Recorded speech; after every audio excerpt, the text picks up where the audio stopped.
everyone. Thank you so much for joining us today. We are here to discuss Indiana Golf's brand new headquarters and their new academy that they are launching. My name is Santana Shipley. I am the Community Operations Manager with the IAGA. And I'm Mike David, Executive Director of Indiana Golf. And then just to start us off here, Mike, so the new headquarters at the Fort is a very powerful reflection of Indiana Golf's long-term vision. Can you just tell us a bit about how this idea first came to life and how long it's been in the works and kind of what you hope that this would represent for Indiana Golf in the state? So, Santana, I've been here 35 years. I feel like this project's been in the works for 34, this 35. It's been quite the process. We were at a location south of Indianapolis for 25 years, and the bulk of our old facility was really built to host our summer camps. For multiple reasons, we stopped doing those. And once we stopped doing those, 2/3 of our building was pretty much obsolete. So at that point in time, our Indiana Golf Foundation board started looking at other opportunities. They wanted to be a little more centrally located to the Indianapolis metro area.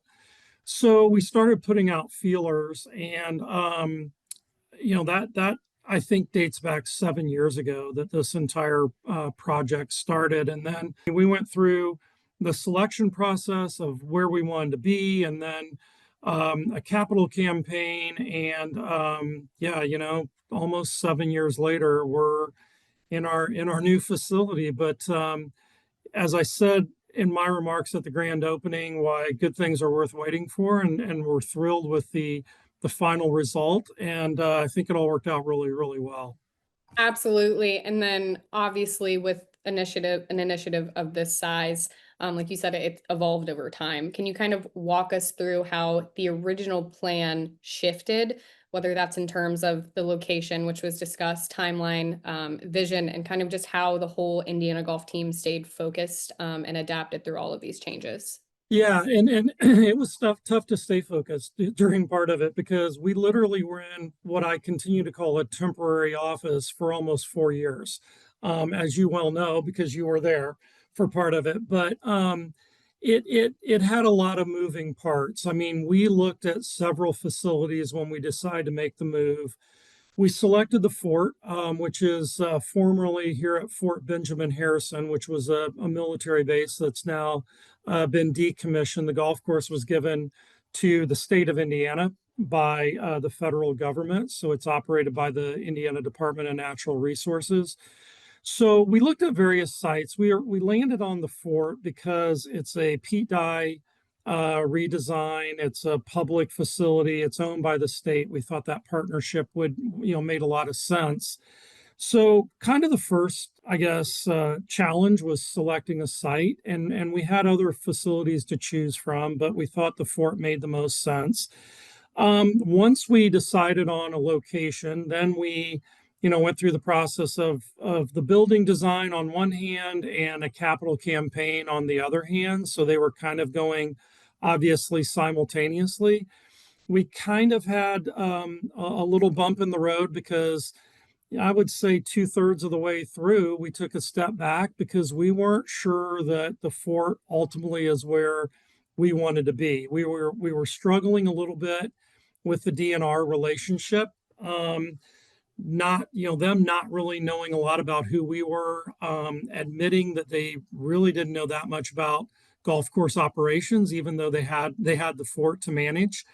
So that process was like a 10-month holding pattern where we were still, believe it or not, actively raising money, and people were still giving us donations, but we really weren't sure that the Fort was ultimately going to be our home.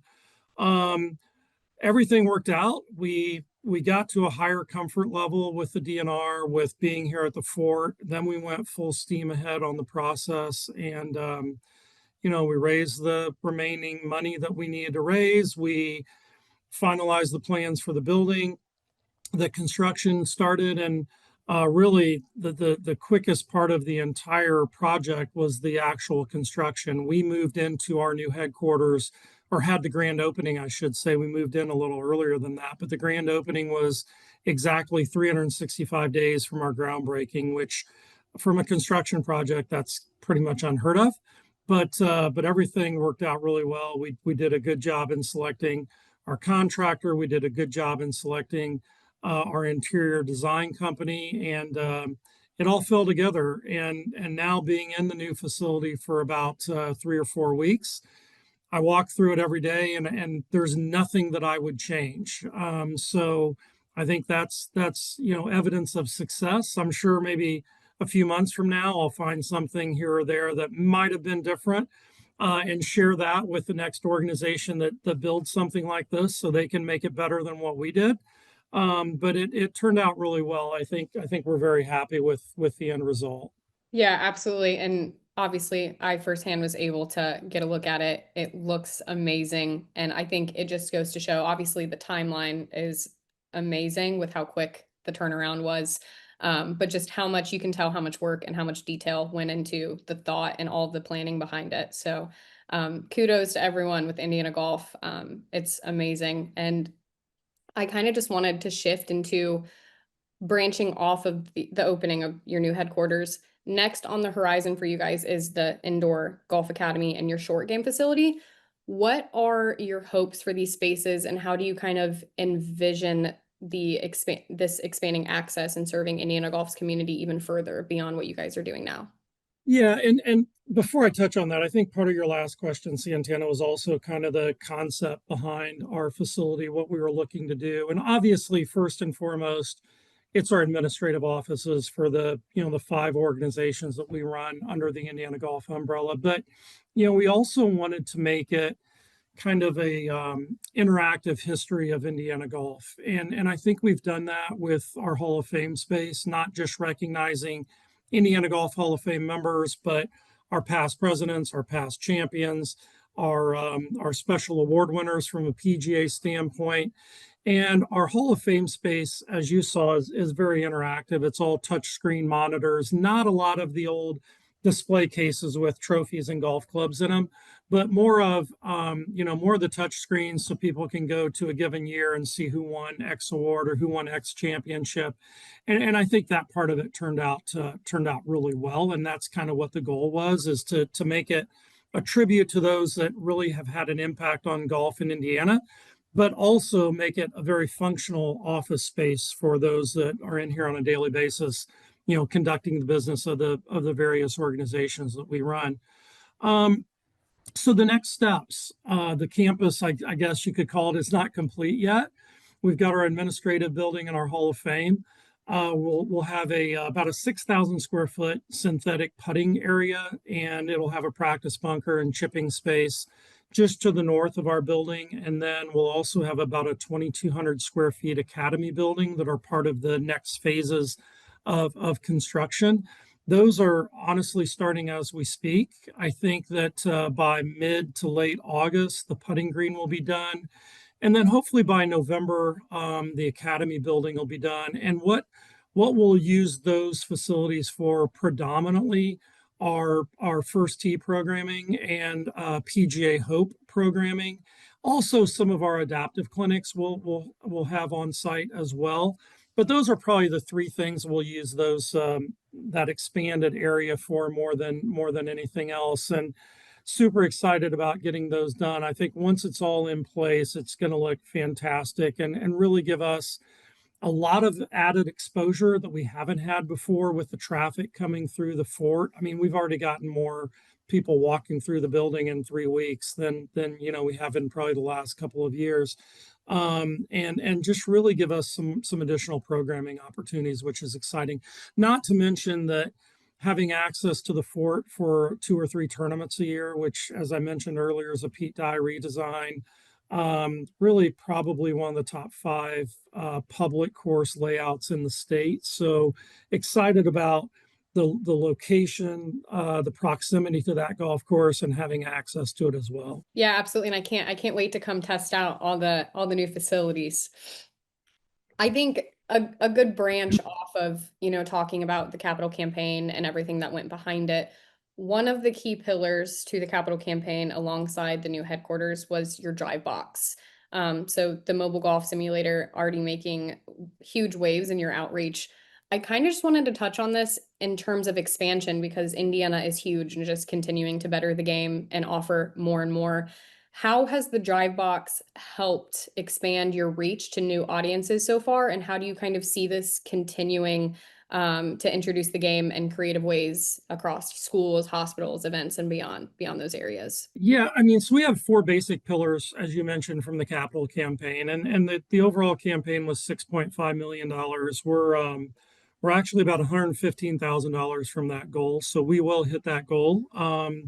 But the big one was the building, the new facility. That was the big chunk of the capital campaign, and then another large portion of it was a scholarship program that we're implementing. We're in 345 elementary and middle schools across the state with First Tee programming, and the scholarship program provides us an opportunity to give PE teachers vouchers to get kids into the green grass First Tee clinics.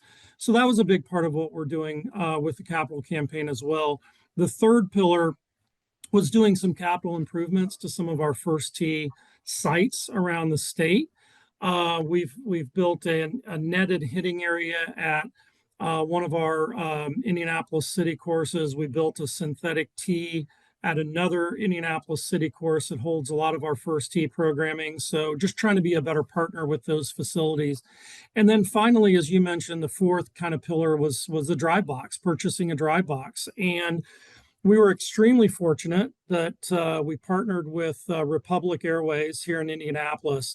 And we were talking to them one day, and they mentioned that they have an mobile airplane simulator, which honestly, I think that sounds a lot cooler than the golf simulator. But they started talking about their desire to donate enough money so we could get a drive box and then co-brand it with them and then go to some of the same events, but obviously have that drive box where we could take it to anywhere we want. And that's exactly what the drive box does. It gives us the opportunity to take golf pretty much wherever we want to take it, whether it's a school in the middle of town or Colts camp or any place else that we're taking it to a VA event next week. So it just gives us the opportunity to introduce golf in whatever setting that we can possibly pull that trailer into, which is super exciting.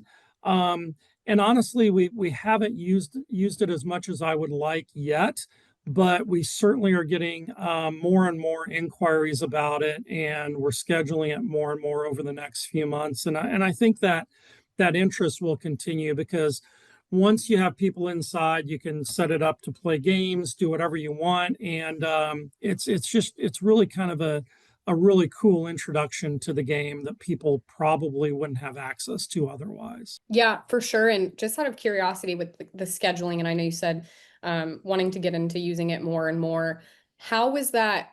I guess, is it available? Are you guys doing anything with your members specifically outside of like large events? Are you offering any, I guess, special member discounts with people running it out, or what does that kind of scheduling look like? Yeah, we haven't yet, simply because you have to have someone on site that can use the technology and set it up, and it's not like you can just pull it into a parking lot, drop it off, and not have to worry about it. So we've really focused on events that kind of match our player development initiatives, and that's kind of what we're trying to stick with. We've certainly got some inquiries about, hey, will you bring it to this special event or this outing? And I think in some cases, if those special events and outings do meet our player development kind of plan, then we'll certainly do that. But really trying to stick with kind of what meets our programming desires more than anything else at this point. Yeah, absolutely. That makes complete sense. And just in terms, I know I mentioned this before, obviously the capital campaign and, the timeline, a huge, huge initiative. So much thought went behind this.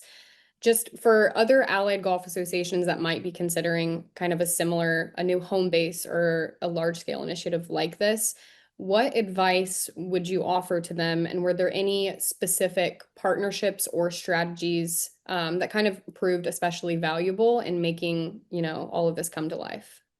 Yeah, well, I think any partnerships you have out there or any connections, you utilize those. I mean, I think that's what we did early on when we were looking at different facilities. I mean, we reached out to everyone to let them know what we were doing. We came up with kind of a proposal as to what we were looking for from a facility. I think the best advice I would have is don't sell yourself short on the value you bring to a potential property or a potential partnership. I think that having headquarters at a facility is that's a value for a facility to be able to say that they have the headquarters for golf in that area located there. So I think you need to definitely know that there's a value to that and not sell yourself short when talking to people. But then again, as I said, just, cash in all the connections you have because you never know where that might lead. Having as good of a kind of a plan in place as to what you're looking for, I think makes sense as well. And I think for the most part, we did all of that ahead of time, and it served us well in the long run. I think our building turned out really well, and until someone builds a better one, and they will because they'll copy off of those that are out there. I mean, I've been to Kentucky and Iowa and the Carolinas PGA headquarters and North Texas PGA to look at those facilities. And, we all are sharing ideas all the time, and headquarters should be no different.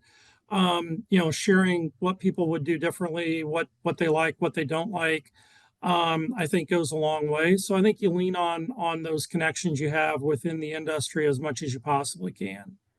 In addition to, obviously, you guys have your short game facility and your indoor facility coming up. Are there any other future expansions or ideas, even early stage ones, that you're excited about that align with Indiana Golf's, just continued mission to grow, evolve, and lead within the game? Yeah, I'd just like to get back to doing my normal job. That would be plan one. If I can remember what that is, that's my number one goal. I think the next step for us, and I'm not sure that the majority of our board will go this route, but we're at least in some initial discussions about, some kind of oversight of the golf course. And I know there are other associations that are doing that. Since we're located here, we want to make sure that it is one of the premier facilities in the state. And if we can have maybe a little more involved of a role in getting that done, then we would have an interest. And I don't know if that is a full-blown management deal or if it's just simply a consulting situation. Who knows? I mean, where that might lead. We're not closing any doors. We're always looking at, what makes sense for the next step. And I do think that the potential for us to be more involved with the golf course management could be there. But aside from that, we had a meeting this morning. We haven't had a strategic plan in place for the last year and a half because it keeps getting put on the back burner. So that's the other next step for us, is really focusing back on programming and what can we do better, what can we do differently, how can we continue to grow the game in Indiana and reach more people. So that's always on our agenda as to how we can do what we're doing better. Yeah, absolutely. And I just want to commend you and the entire Indiana Golf staff for, your dedication to continue that focus on growing, evolving, always looking at new programming, just ways to reach new people. I just want to commend you guys. The new headquarters is amazing, and I can't wait to see the two other facilities and just everything else that Indiana and you yourself continues to do with the game. Thanks, Santana. As you know, we have a lot of good help, and it's a team effort for sure. But yeah, I'm pretty happy with where we are right now, and I can't wait till everything else is done too. Absolutely. Thank you so much, Mike. Thanks, Santana. Appreciate it. As a reminder, if your association would like to highlight a program or initiative, please reach out to me, Santana Shipley at shipley@iaga.org.